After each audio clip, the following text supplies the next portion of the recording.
It's been nearly 4 years since Biomutant was first revealed back in the summer of 2017, and there's been seemingly little other news on the game outside of a final release date. This has caused quite a stir in the world of video games, as everyone inside and outside of the industry have spent this time speculating over what this could mean for the game when it finally releases.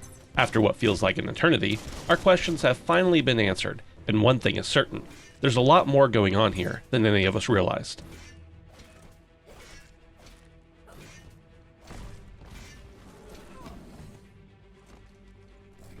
The world here is vibrant and alive, even though the end days are upon us. Your character is the child of a great leader that once united all the clans until a great tragedy came to the world. It's up to you to reunite the clans and destroy this evil in an attempt to save the world from extinction. Remnants of what the world once was litter the land. You'll find plenty of lore throughout the map, so make sure you explore every inch of it. The Tree of Life is dying, and it's up to you to heal it and stop the world from ending. Or, in RPG fashion, do the exact opposite. First and foremost, Biomutant is a full-blown RPG. You'll start the game in a thorough character creator that not only allows you to choose a species for your character, but a class as well.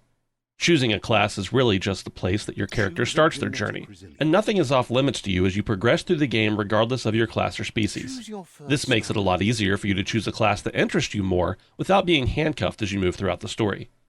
Combat is very heavily influenced by action RPG and mixes magic, melee, and ranged attacks together as you defeat your foes. The move list here, like everything else in the game, is very extensive and goes way beyond just a run-of-the-mill hack and slash. You'll need to perfect all of these in order to survive as you get deeper into the game. Another RPG element that you can spend a lot of time with, if you aren't careful, is the weapon crafting system. The developers have stated that there are literally millions of different crafting combinations that you can use throughout the game. Every time you pick up some scrap, you'll find yourself thinking about what you can add to this to form the perfect weapon. Landing a blow to your enemies with a newly crafted design is absolutely rewarding, and we recommend crafting constantly to find weapons that fit your fighting style the best. Sometimes you'll have parts that you think look cool and wish they were more powerful so that you could use them, and well, you're in luck. Scattered throughout the world are upgrade benches that you can use to create the perfect weapon that kicks as much ass as it looks like it should.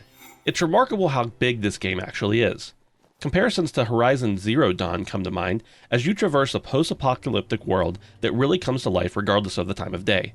The weather and a day-night cycle help make areas you've previously explored feel different each time you pass through them. One thing that makes Biomutant stand out is the light-dark system that will make your aura favor one to the other based on the decisions you make. Your aura can change based on your answers during a conversation, or through your actions throughout the game. Capture an innocent creature and choose to pet and keep it rather than kill it, and your light will increase. But choose to imprison the clan that you've defeated instead of letting them join you, and you'll add to your darkness. This adds a level of replayability to the game, reminiscent of infamous Second Son. Though the game starts in a linear way to teach you the ropes, it unfolds into an open world within the first hour. How you play the game is entirely up to you.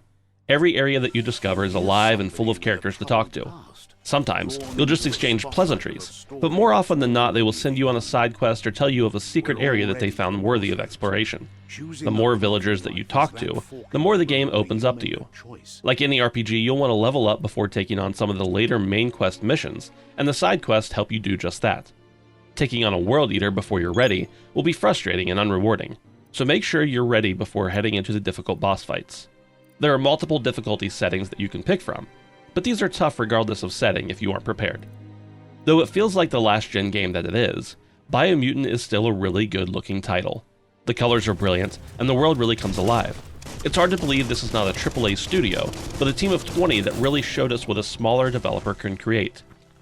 There are some camera issues at times and occasional clunky movement, especially when jumping, but overall, the game looks and plays great. The dialogue is fascinating, and you'll love listening to it even though you can't understand what they're saying. The narrator will interpret, as will the subtitles, but we enjoyed the latter more as the game progressed. The narrator can be a bit long-winded, and knowing this, they gave you an option to limit how much he gets involved. Throughout the game, characters remind us that it's alright to remember the past, but the past is just that, the past. We need to focus on the future while using the past as a guide. The team at Experiment 101 have done just that with Biomutant. They created a game that uses elements from games that we've loved in the past, while simultaneously moving these elements forward and blending them together to show us that video games could be so much more than we ever imagined they could be. We give Biomutant an 8.5 out of 10. For more previews and reviews, make sure to subscribe here on YouTube to Handsome Phantom. And check out the HP podcast while you're at it, where we cover the news of the industry and talk about games we've been playing.